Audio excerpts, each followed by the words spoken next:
بسم اللہ الرحمن الرحیم۔ آج کی اس نشست میں ہم ثنا کے تعلق سے گفتگو کریں گے کہ مقتدی امام کے پیچھے نماز پڑھنے والا ثنا کو کیسے پڑھے گا، کیونکہ بسا اوقات مقتدی ایسی حالت میں نماز میں شامل ہوتا ہے کہ امام کی قراءت جاری ہوتی ہے، تو کیا ایسے عالم میں مقتدی کو ثنا پڑھنا چاہیے یا ثنا پڑھے بغیر وہ قراءت کو سنے گا؟ اب اگر اس طریقے سے مقتدی کی ثنا چھوٹ جاتی ہے تو وہ اپنی ثنا کو کب پڑھے گا، اور اگر ثنا پڑھنے کا موقع نہیں ملا تو کیا وہ گنہگار ہوگا یا نہیں؟ تو انشاءاللہ العزیز ثنا کے تعلق سے مقتدی کو پیش آنے والے تمام مسائل کے اختصار کے ساتھ ہم ذکر کریں گے۔ تو ان مسائل کو جاننے سے قبل اولا ہمیں ثنا کی حیثیت کو جاننا پڑے گا کہ ثنا کی حیثیت یہ نماز میں کیسی ہے۔ تو ثنا پڑھنا یہ سنت ہے، اور سرکار اعلیٰ حضرت فرماتے ہیں فتویٰ رضویہ میں کہ ترک سنت سے نماز پوری ہو جاتی ہے، لیکن بلا ضرورت سنت کو چھوڑنے کی اجازت نہیں، اور اگر سنت کو چھوڑنے کی عادت بنا لے تو وہ شخص گنہگار ہے۔ اب ہم مسئلے کی طرف آتے ہیں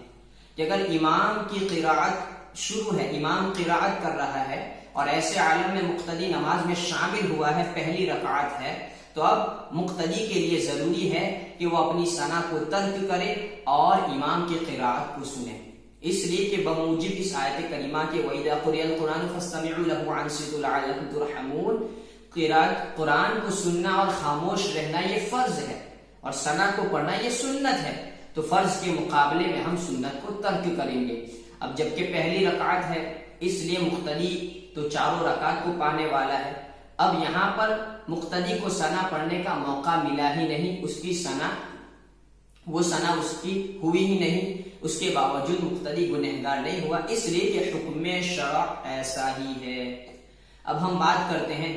کہ اگر کوئی دوسری رکعت میں شامل ہوا ہے تو دوسری رکعت میں شامل ہونے والے مقتدی کے لیے اب اس رکعت میں ثنا پڑھنے کی اجازت نہیں ہے، اس لیے کہ ثنا کا جو موقع محل ہے پہلی رکعت وہ فوت ہو چکا ہے۔ لیکن ایسا شخص یعنی جو مسبوق ہے، جس کی کچھ رکعتیں چھوٹی ہوئی ہیں اور وہ ثنا نہیں پڑھ پایا ہے، تو ایسے شخص کے لیے ثنا پڑھنے کے لیے جب وہ اپنی بقیہ رکعتیں ادا کرنے کے لیے امام کے سلام پھیرنے کے بعد کھڑا ہوگا، اور کھڑا ہونے کے بعد جو رکعت پڑھے گا اس رکعت میں وہ پہلے ثنا پڑھے گا، تعوذ و تسمیہ کے ساتھ بقیہ رکعتیں جیسی پڑھی جاتی ہے اس طریقے سے اس رکعت کو اپنی پوری کرے گا۔ تو اس طریقے سے مسبوق مقتدی کی ثنا چھوٹ جائے تو وہ بعد میں پڑھے گا، لیکن مدرک ہے امام کے ساتھ نماز پڑھنے والے کی ثنا چھوٹ جائے تو پھر اس کے لیے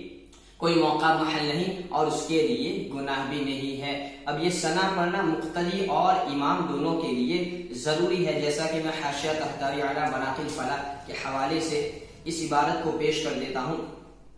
کہ علم، حاشیہ تحتوی علی مناقب الفلاح پیج نمبر 259 میں ہے کہ علم ان الثناء یأتی بہ کل مصلی فالمقتدی یأتی بہ ما لم یشرع الامام فی القراءۃ مطلقا سواء كان مسبوقا او مدرکا فی حالت الجہر او السر۔ اسی طریقے سے ہم ثنا کو شروع کرتے ہیں اور حدیث ہماری ثنا کا کچھ حصہ ہم پڑھ چکے ہیں اور کچھ حصہ باقی ہے اور امام نے قراءت کو شروع کر دیا، تو ایسے عالم میں کیا کرنا چاہیے؟ تو اب ہم دیکھیں گے